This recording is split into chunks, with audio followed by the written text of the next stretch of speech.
Hey there, I wanted to make a short video about a feature that I'm working on because graphics programming is fun.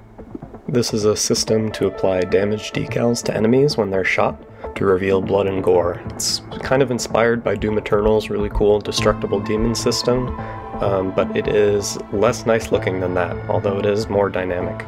So basically, whenever an enemy is shot, I render their mesh with a special shader that projects into UV space and just draws a white blob, which you can see here.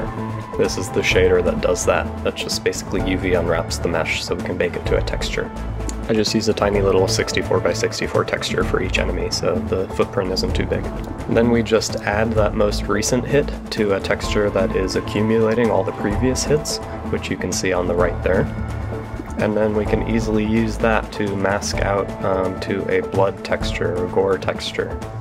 And because it's just working with the already set up UVs and dynamic textures, it can work on any enemy with very little setup, and it can even work on like robot enemies, just using a destroyed metal texture rather than a blood texture, as you can see here.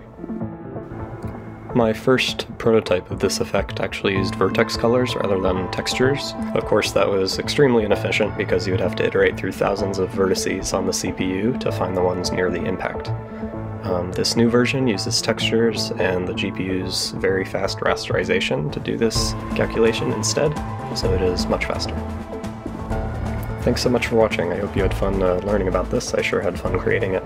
I'll be posting the source code of this to GitHub soon, so you can play with it yourself.